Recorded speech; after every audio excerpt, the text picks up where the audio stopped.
शैतानिर्रजीम मिन हमज़िही व नफ़्ख़िही व नफ़्सिही बिस्मिल्लाहिर्रहमानिर्रहीम। फ़मन शहीद मिनकुमुश्शहर फ़लयसुम। बस जो आदमी तुम में से इस महीने को हाज़िर हो, बस चाहिए कि इसके रोज़े रखे।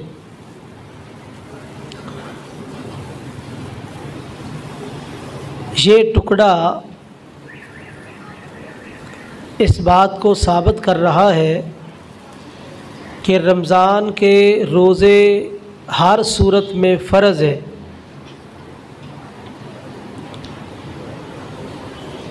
सिवाय उन रुख़्सतों के जो दीन इस्लाम ने ख़ुद दी है, मरीज़ के लिए, मुसाफिर के लिए, या जो भी मरीज़ के हुक्म में है, हामिला औरत, मुर्ज़िया औरत। उसके अलावा किसी बंदे को ये रुख़्सत नहीं है कि वो रमज़ान के रोज़े छोड़े।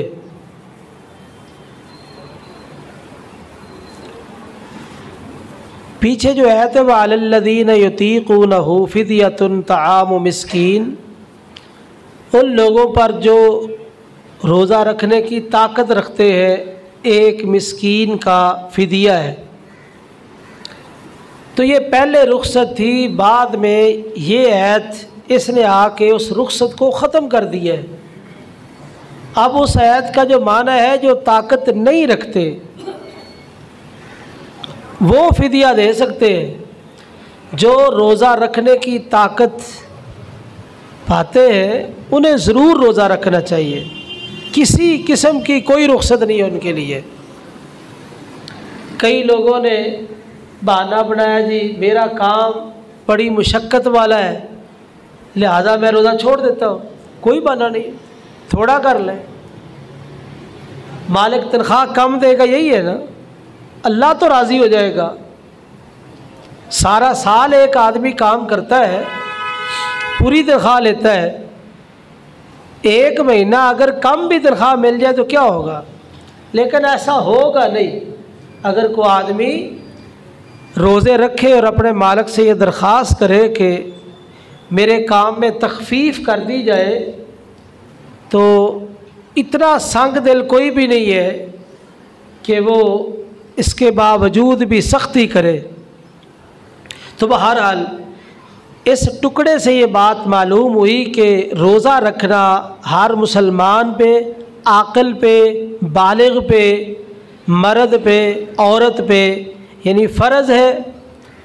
और इसमें जो रुख़सत है मरीज़ को है, या जो मरीज़ के हुक्म में है, जिस तरह के मैंने वज़ाहत की, हामिला औरत, मुर्ज़िया औरत, हैज़ा औरत, तो उनको रुख़सत है, या इसी तरह मुसाफिर है। इसके अलावा किसी को कोई रुख़सत नहीं है। वमन काना मरीज़न, और जो मरीज़ है, औ अला सफ़र, मरीज़ की मैंने वज़ाहत कर दी है, या सफ़र पर है, उसको रोज़े मुआफ़ नहीं है। फ़इद्दतुम मिन अय्यामिन उख़र, वो दूसरे अय्याम में जितने रोज़े माह रमज़ान के छोड़े हैं इनकी गिनती को पूरा करेंगे।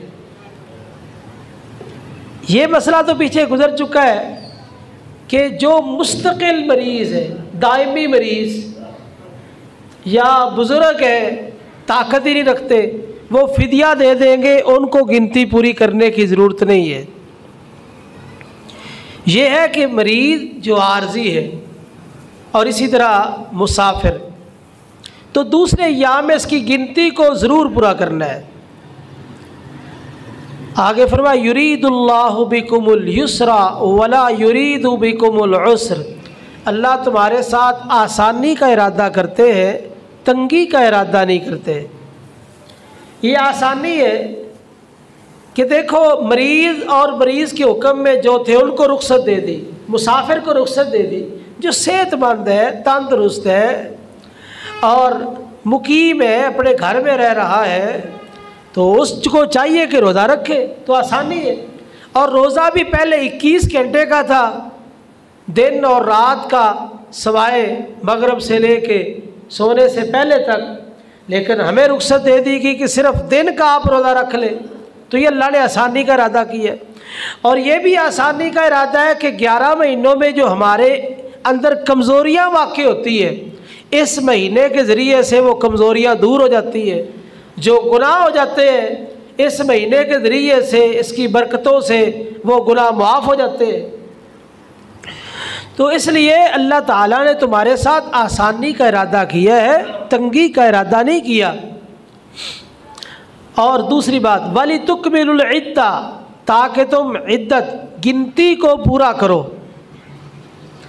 यानी जिसके लिए इस महीने में मुशक्क़त है उसके लिए रुख्सत है कि बाद में रख ले, और गिनती पूरी करनी हर सूरत में। एक मसला इसके ज़िमन में ये याद रख ले, माह रमज़ान के जो रोज़े रह जाते हैं इनकी क़ज़ाई कब देनी है। अफजल तरीक़ा ये है कि जो ही ये महीना ख़त्म हो, ईद का दिन निकाल के उसके बाद जो 6 रोज़े उनकी फजीलत आती है, जो इस महीने के रोज़े रखे और उसके बाद 6 रोज़े रखे, तो उसको पूरे साल के रोज़ों का सवाब मिलता है। ये जो 6 रोज़े हैं इनको मुअख्खर कर ले, पहले फ़र्ज़ी है क्योंकि वो नफल है, पहले फ़र्ज़ी। अफजल दर्जा ये है कि आप आगाज़ के अंदर ही ईद उल फ़ितर के फ़ौरन बाद शवाल की 2 तारीख को ही अपने फ़र्ज़ी रोज़े शुरू कर दें। ये है अव्वल और अफजल दर्जा, बेहतर तरीक़ा। क्योंकि जो आदमी के ज़िम्मे कर्ज़ होता है कोशिश करनी चाहिए जल्द अज जल्द अदा हो जाए।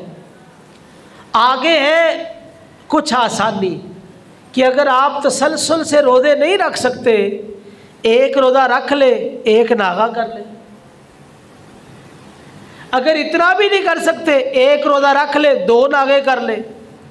तो बहरहाल आप कोशिश ये करें कि इस कर्ज़ को जल्द अज जल्द अदा करें और अपने कंधों से बोझ उतार दें। पहले फ़र्ज़ी रोज़ों का एहतमाम करें जो रह गए, और उसके बाद अगर आप नफली रोज़े रखना चाहते हैं तो उसका एहतमाम करें। तो इस ज़िमन में एक मसला ये समझ ले, अगर बिल फ़र्ज़ किसी आदमी से कुताही हो जाए, इंसान है, कमज़ोरी हो जाती, शवाल में नहीं रख सका, ज़ुल्क़ादा में रख ले, नहीं रख सका ज़ुल्हज में रख ले, नहीं रख सका मुहर्रम में रख ले, सफ़र, रबीउल अव्वल, रबीउल सनी, जमादा उला, जमादा सानिया, रजब, शाबान। यानी शाबान अगले रमज़ान से पहले पहले तो हर सूरत इसको रखने चाहिए।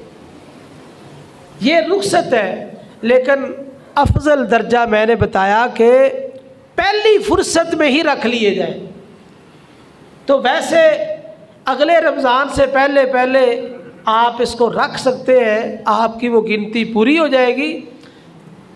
तो बहरहाल इस हवाले से यानी भली तुकमिलुल इद्दा था, ताकि वो इद्दत तुम मुकम्मल करो, गिनती पूरी हो जाए। वली तुकब्बिरुल्लाह अला मा हदाकुम, और ताकि तुम अल्लाह की बड़ाई करो उस तरीके पर जिस तरह उसने तुम्हारी रहनुमाई की है। तो अल्लाह ताला ने ये हिदायत दी है, रहनुमाई की है कि रमज़ान में अगर कोई मजबूरी बन गई है तो रमज़ान के बाद तुम इस गिनती को पूरा कर लो। तो ज़ाहिर बात है जब रोज़ा रखा जाएगा, अल्लाह का नाम लेके अब रोज़ा रखते, अल्लाह के नाम पे छोड़ते, दौरान रोज़ा ज़िक्र अज़कार ये चलते ही रहते। आम हालत और रोज़े की हालत में कुछ फ़र्क तो होता है, उसमें अल्लाह की बड़ाई बयान की जाती है। तो इसलिए अल्लाह ताला ने जो तरीक़ा सिखाया है, एक तो उस पर अमल करके उसकी बड़ाई को बयान किया जा रहा है, दूसरा ये है कि रोज़ों के साथ अल्लाह का ज़िक्र करके आप अल्लाह की बड़ाई को बयान कर सकते हैं। वलअल्लकुम तशकुरून, और ये रोज़ों की फ़र्ज़ियत का एक बहुत बड़ा मकसद ताकि तुम शुक्र अदा करो। पीछे एक मकसद बयान हुआ लअल्लकुम तत्तकून, ताकि तुम तकवा इख्तियार करो। यहाँ लअल्लकुम तशकुरून, ताकि तुम शुक्र अदा करो। शुक्र होता है नेमत के बदले में, नेमत के बदले में शुक्र होता है। अल्लाह ताला ने कुरान मजीद में जहाँ भी नेमत का जिक्र किया है, जहाँ भी शुक्र का मुतालबा किया, उससे पीछे कोई नेमत है। तो इसलिए माह रमज़ान भी एक बहुत बड़ी नेमत है, नेकियों का सीज़न है। तो ये नेकियों का सीज़न हमारे लिए अल्लाह की रहमत है और नेमत है। यही वजह है कि इसके बाद शुक्र का मुतालबा किया गया। तो इसलिए हमें अल्लाह ताला का शुक्र भी अदा करना चाहिए। और शुक्र का बेहतरीन तरीका यह है कि रोज़ा रख के, रात को क़याम करके, अल्लाह का ज़िक्र अज़कार करके शुक्र अदा करे। खाली नहीं है कि रोज़ा रखा नहीं, नमाज पढ़ी नहीं, क़याम किया नहीं, अल्लाह तेरा शुक्र है तूने माह रमज़ान नसीब फरमाया। जिस तरह वो कहते हैं ना, कोई चूड़े की बात करते हैं, वो चूड़े उसने एक रोज़ा नहीं रखा, एक नमाज नहीं पढ़ी, पूरा रमज़ान गुजर गया।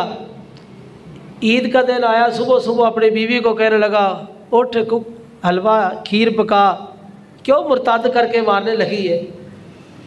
तो ये फजूल बातें हैं। शुक्र रोज़ा रख के, नमाज पढ़ के, क़याम करके, ज़िक्र अज़कार करके, सहरी इफ्तारी में इन्फाक खर्च करके, तो ये अल्लाह का शुक्र अदा होता है। तो अल्लाह ताला से दुआ है कि अल्लाह ताला हमें दीन को समझने की और अमल की तौफ़ीक नसीब फरमाए।